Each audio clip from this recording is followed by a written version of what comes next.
People make it seem so easy. Oh, I'm going to be a YouTuber. I'm going to make some easy money. I'm never going to have to go get a job. No.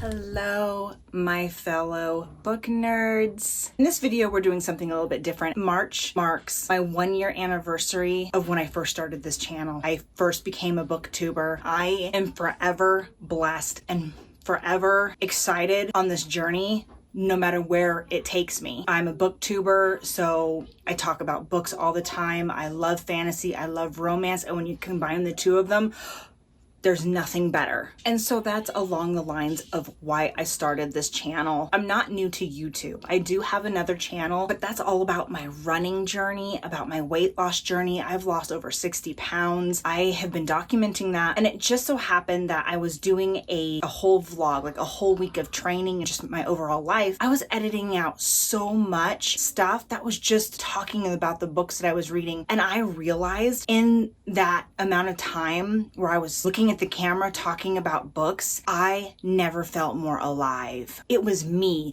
Have you ever just looked at yourself on a camera and went, oh my gosh, I was so awkward. I was so weird. What? Like, I don't ever want to see that again.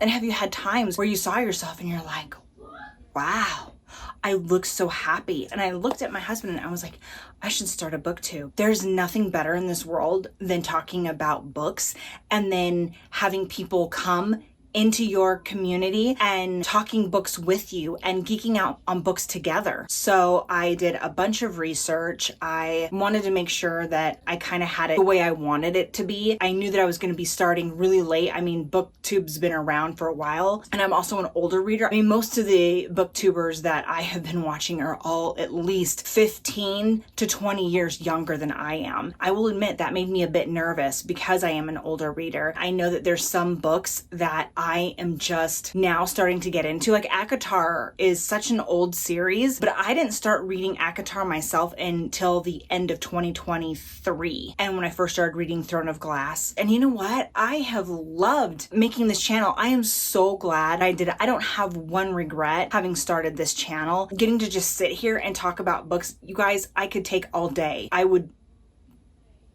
die happily because I'd probably starve to death and my voice would give out, but I would die happy. Now, from there, I'm going to be completely honest with you guys. When I decided to start this channel, I had really high expectations. I really did. Okay, everybody that I was watching on BookTube had tons and tons of subscribers. Very successful. I was seeing them. It looked so easy. They're sitting in front of a camera and they're just talking about books.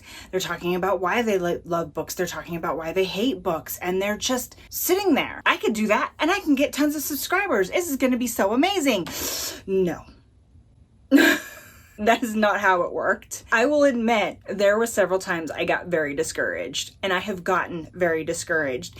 You wake up in the morning and you go and you get on your YouTube and it's been weeks and not one new subscriber. And I know I can't be the only one, right? But it's easy to think, what am I doing wrong? What do I need to do differently? But you know, chances are probably if you're watching me, you're probably someone who's thinking about starting a YouTube channel, maybe becoming a booktuber yourself, or maybe you have started a booktube and you're also a small content creator that's struggling to grow. You know, if that's the case, hey, you're not alone. I'm totally with you. It is not easy. People make it seem so easy. Oh, I'm going to be a YouTuber. I'm gonna make some easy money. I'm never gonna have to go get a job. But I'm telling you, as a stay-at-home mom who has centered her life around YouTube and trying to become a content creator, it is very hard. It's hard for me to find time to record because mommy's home. So they have a hard time disconnecting. And yes, I'm home, but I'm working. Oh my goodness, you guys, the editing process. It takes a lot to edit. It's a process and it's a lot of work, and that in itself can be discouraging too. Like, you are literally doing hours upon hours upon hours of work and research and trying to figure it all out and getting little to zero show for it. It can be so daunting and so frustrating. First off, yeah, I'm not making any money. I didn't start this channel to be a moneymaker. Oh no. Oh no. I didn't.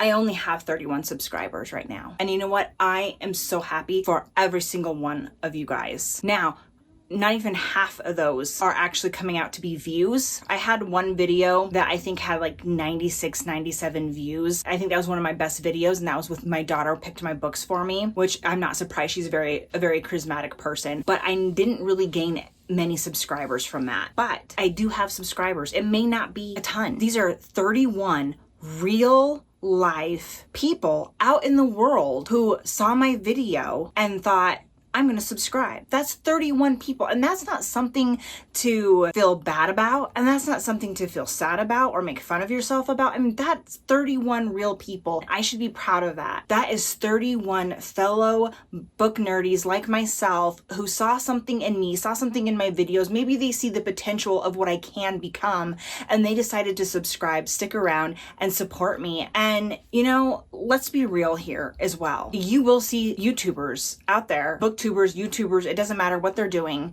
They'll go, I'm gonna start a YouTube channel. They put out their first video and they get millions of subscribers right away. You can't compare yourself to that because there are some very popular BookTubers. However, they didn't start out on YouTube. They started out on Book Talk, and they've been a part of the Book Talk community for years and years. And they have been building a community on Instagram and on Book Talk. And then when they decided they wanted to go into YouTube, it was easy for them because they just had to tell their community on these other platforms, hey, come follow me on YouTube. And they were an instant success. Now, I'm not saying that this is what you have to do. I didn't do it, right? I'm doing this the hard, long, drawn out way. I don't have a Book Talk. BookTube is all I have. I don't even talk about my books on my personal Instagram. I'm not doing the Phoenix Library on any other platform. It's just YouTube. Don't let yourself be discouraged because someone grew instantly. It takes time and it takes repetition. I remember watching a video from Mr. Beasts who literally, he looked at the camera and he was talking to people about starting YouTube and doing whatever it is they wanted to do. And he's like, hey,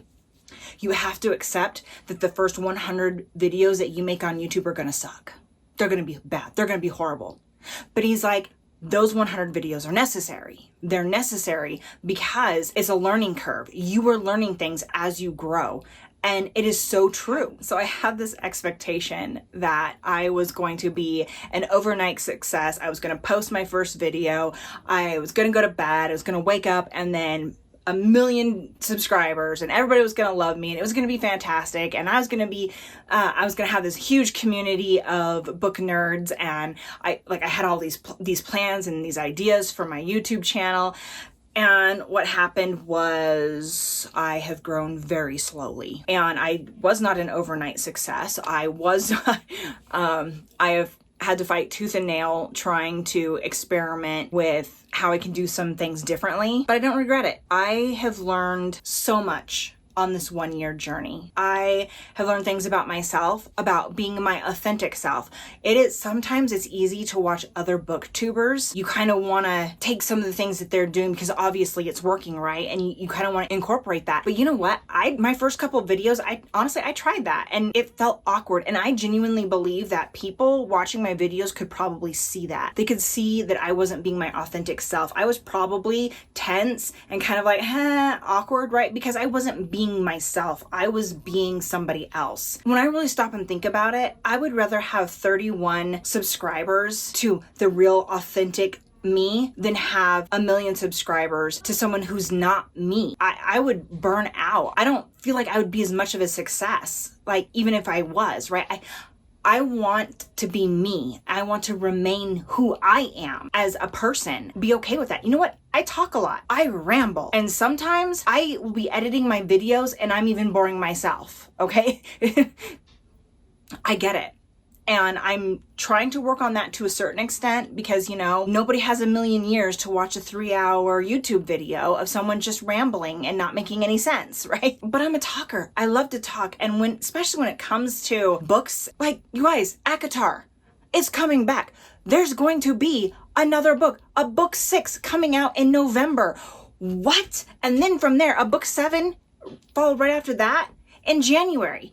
Now, okay, I know I'm going on a random tangent, but I have to put this in there somewhere because I am bursting at the seams to talk about it. I am so freaking excited, and I think that I know exactly who it is that she is writing about. And, you know, in her interview, Sarah J. Maas said that who she chose to write about even surprised her. And I'm not going to say anything. I don't want to be like that, right? And I'm not going to be disappointed if I'm wrong.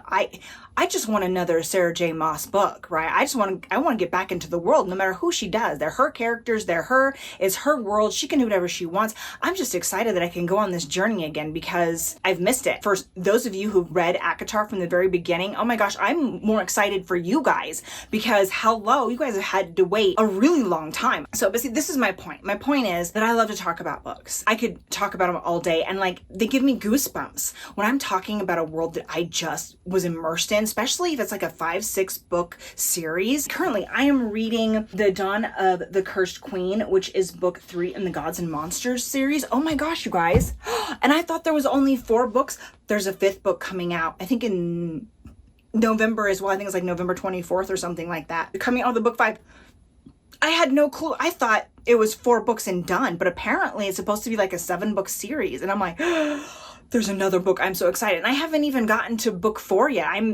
I'd say I'm about 78% complete with book 3, but you guys, I love this world and I want to talk about it with people. I want people to come in my comments and talk to me about their journey of either the books that I've been talking about, the worlds that I've been immersed in, or maybe a different world that I haven't talked about yet. I have found so many amazing books the minute that I found BookTube, and I want to be that source for other people. I want to be like, hey, you got to try this. But also, I'm an older reader, so I'm going, hey, you're looking for a good book. You're waiting. This book came out in the early 90s. If you guys love ACOTAR, you guys will eat this book up. Yeah, it's an older book. Maybe you read it a long time ago. Maybe you heard of it, but never got around to it. Maybe it's so old you don't even remember anymore.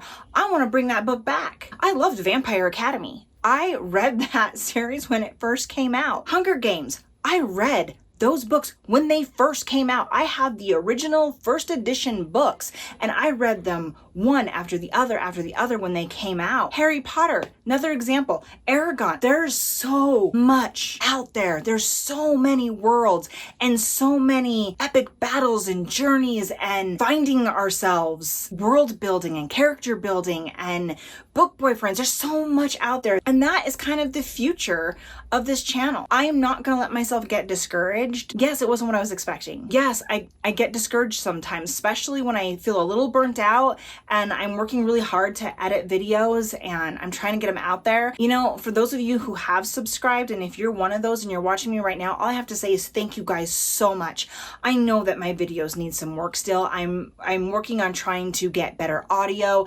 Eventually, I would like to get a better camera for my recording. Right now I'm just using my iPhone 15. You know, honestly, I love this thing and I watch other YouTubers, famous YouTubers, who have done all of their filming on their phones. But I would still like to get a camera and play with it and have fun with it and see. There's so much I want to do when I get monetized. I have so many plans. Future of this channel, I've already been working on my branding. I actually have a brand for this channel now. So I'm going to be working on changing some stuff around on my actual channel to make it more visual. I have been studying up on ways to better my descriptions and describing myself. I'm looking into thumbnails. Honestly, they're important. Like everybody talks about them, so I'm not going to go into great detail. I can tell you that, yeah, thumbnails are important because they're what draws a crowd in. And you know what? The reason why it's so hard to grow on YouTube is the algorithm. It's not because you're doing anything wrong. It's not because people don't like you. It's not for any other reason than that people just can't find you. BookTube is a huge niche. It's hard for people to find you. It's just as simple as that. I'm really trying to get better at my thumbnails, trying to find, you know, thumbnails that are more catchy and people look at it and they go, hey, wow. And so it goes from the thumbnail, okay, it gets their attention. And then they look at the title, and then the title and the description is what draws them into watching the video. And then that first 30 seconds of a video is when people decide if they're going to stay or leave, right? And it's that, I think honestly, for me, it's that first 30 seconds of a video that really gets me.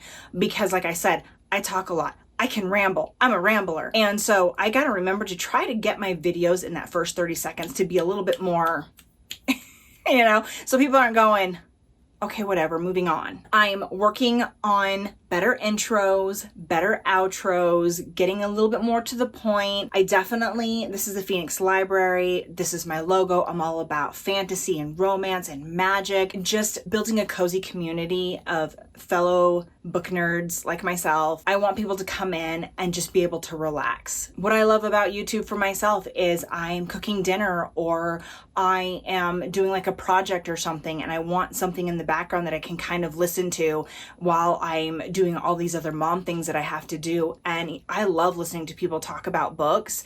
And so getting to put that on there and listen to that while I'm doing other stuff is amazing. The future of my channel, I eventually want to grow. I have so many ideas, you guys. Like I said, I just designed my logo for the Phoenix Library. I'm really excited. I have researched and done a lot of work on finding taglines. So I've got a logo now and I've got a tagline.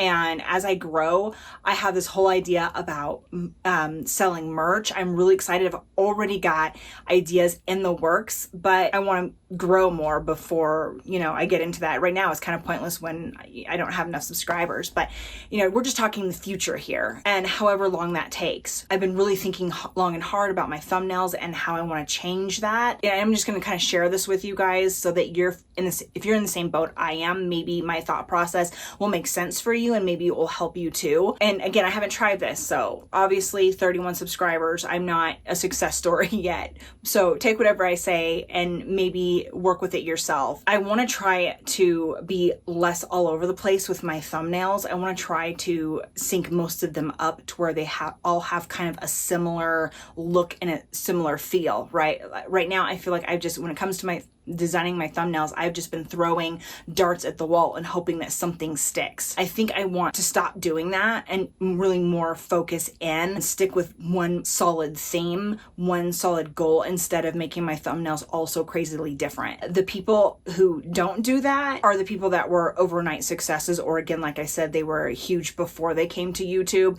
and they just brought all their followers over. So their thumbnails don't need to be as important because they've already got tons of people drawn in.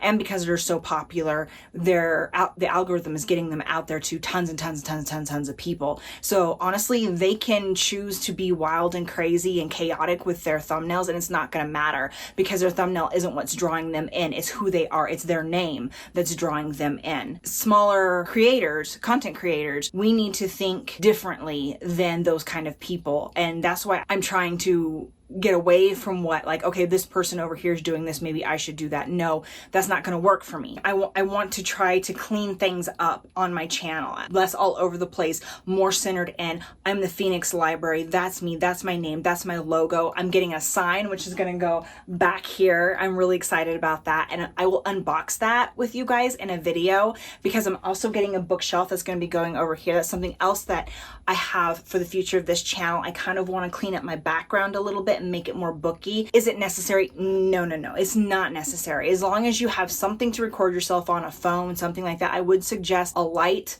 Although honestly, I just realized I did this entire video with my overhead light on, which is actually not something I normally do, and I definitely apologize for that. I will show you the difference in my video. So this is actually what my lighting was supposed to look like. And again, I am so sorry. Hopefully it wasn't too shiny on my face. But so see, these are things that I'm still working on. Remembering my lighting. It's actually dark outside, and which I actually like recording at night because I've only got one ring light.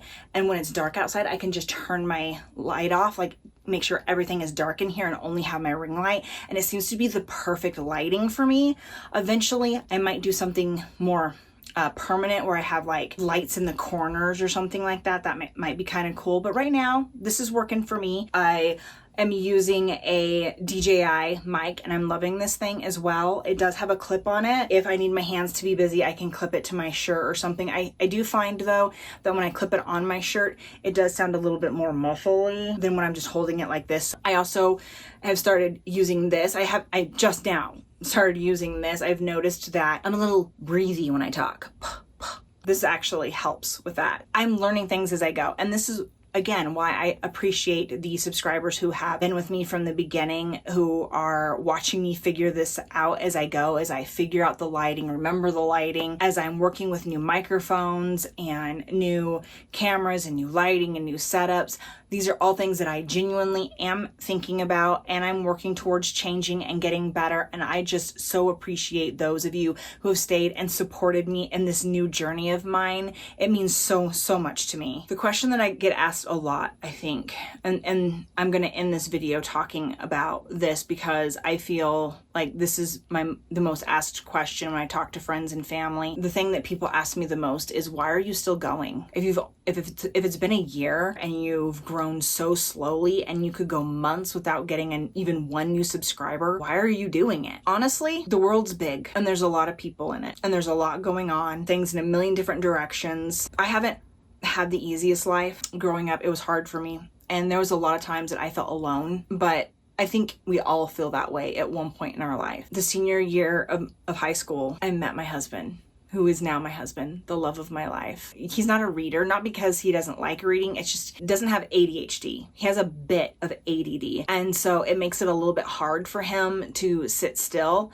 He loves books on audio. He'll go nuts over audiobooks. Him and my daughter are re-listening to the entire Percy Jackson series on audiobook, and listening to him and our daughter geek out about Percy Jackson is like the sweetest thing for me. So my husband loves books, and some of my all-time favorite series that the guys end up being my book boyfriends, he found on audiobook and told me about them. The Magic series, Death Before Dragons, these are both series that he found on audiobook, listened to them, and he got through like the first 2 books, and then he's like, I have to tell my wife about this. She'll love them, right? And we still geek out about them. We'll still talk about the Magic series, and he'll joke around. Like, I'll be talking to him. I was like, oh my gosh, I just read this new guy in this new book series and I love him. And my husband will be like, I'm telling Curran on you. And I was like, and it's just a whole thing saying, no, please don't tell Curran. Don't tell him. I still love Curran. He's still my favorite, and my husband will joke with me about it. This whole long story is just me saying that even if I never grow bigger than where I'm at now, I still have 31 subscribers. That's 31 of you who are getting something from my videos. Maybe you feel a kindred spirit in the type of books that I read. Maybe me talking about the books and how I feel about them makes you feel heard. I don't know. Maybe there's just something about me that you watch and it just makes you feel a little less alone. Like, here's another book nerd in this world somewhere who loves the same kind of books that I love and loves to read the same kind of books that I read. Here's the same kind of person as me who sits down to read a book and starts blubbering, like full on. The person in the story's life is getting destroyed, their heart's broken, and you're feeling it right along with them. Your heart's breaking, you are ugly crying. Maybe you also feel it when you're sitting there in a corner in a busy airport reading a steamy scene and you're going, I am going to continue to do this no matter the subscribers. I don't ever want to become the type of YouTuber, and I'm not saying that anybody is, okay? So I'm not accusing anybody of anything. I'm just saying I don't ever want to become one of those YouTubers that sees my channel by the number of subscribers I have, because those subscribers are people. You're human like I am. We're human. And I always want to remember that. It's not about the finances. I don't need the money. I would like it. I mean, if I were to get monetized, the money would go back into my channel. I would be able to buy more books. I don't get to buy as many books as I want because my husband's the one working. He's working his butt off and he's supporting my love for books, but he's always done that. I do feel like since I started my channel, I've been buying more books because I'm reading more. I want to make sure that I have content for you guys to talk with you guys on. When a new book series comes out, I want to be able to read it and share it with you guys and give you guys my opinions. I want to stay current with the times, but I also want to remember the old me and the old books that I loved. Eventually, I want to try to start doing some YouTube shorts. I mean, I've been researching it a lot. Some people say no, do not do shorts. They're the death of your channel. Other people say yes, you need to be doing at least a couple shorts do 2 shorts every single week. Maybe it's something I'll play with eventually. I'm here for you guys. I'm here for me. I just love to talk about books. Even if only 3 people have watched my video, I'm still gonna do it. I love to talk about books, and this is an outlet for me to be able to do that. You 31 subscribers, you guys are my book buddies. When I spend the next 3 months buying a ton of books, I want to come on here and be able to say, hey guys, look what I got. Look what I purchased. I can't wait to get into these. What do you think? Have you read any of these books? You know, which series should I start first? You know, or if I'm feeling like I'm in a rut, I want to be able to go on and say, hey guys, these are the books I've been reading. I feel like I'm in a reading slump. I can't get past this series that I read. Do you have any suggestions? Right? And I want to be a suggestion for you guys. Maybe there's something I talk about that you guys haven't heard of and you're going, interesting, I might want to try that. And you know, once I do grow and I get more subscribers, I want to do things like maybe I'll open an Instagram just so that we can have talks outside of YouTube. And then I can do polls, and maybe I can do videos based on like questions you guys have. I've seen some booktubers do certain videos where they talk to their subscribers, and their subscribers are like, hey, I'm looking for a book that has a true enemies to lovers theme, right? And then the booktuber would be like, okay, well, I would suggest this book if this is what you're looking for. I really want to do something like that. You know, that's for something later on when I grow. So when I get bigger, I've got tons of ideas, tons of things I want to do, tons of things that I want to try. So I hope this video helped you guys get to know me, the person behind the BookTube, behind the Phoenix Library, a little bit more. I hope that maybe if you're thinking about creating a channel, honestly, I suggest doing it. Don't worry about the numbers. Don't worry about the subscribers, especially if you're new and you've never talked in front of a camera before. It can be very awkward. And as you're learning about your equipment and stuff, I mean, it's going to take time. It's going to take time to build your community and to build your subscribers, and just stick with it. Always remember to keep the love for your channel. Okay, you have to love your channel. You have to love you. And as long as you love you and you love your channel, everything will work out. And it may go slow. It has for me. It may be slow, but it is so worth it as long as you remember why you're doing it. I got to spend an hour of my day just sitting here talking about why I'm doing this, talking about books, talking about my life and books, and I am the happiest that I've ever been because of that. I will turn off my camera and go about the rest of my day in just a happy, giddy mood. If you're thinking about starting YouTube, or maybe you have and you're like me and it's been a while and you haven't really grown that much, don't give up. Remember why you're doing it. Remember why you love it so much, and keep going. Keep doing it. If nothing else, you've got however many subscribers you have that love you, that are watching you, that took the time to subscribe to your channel. I'm going to go and I'm going to get back into my pages full of magic and suspense and romance, and end the rest of my day just being in another world, loving every minute of it. I hope you guys have had a fantastic weekend. It is Monday. It's the start of a whole new week. I hope you guys have a fantastic week, and I will see you guys in my next video. Bye.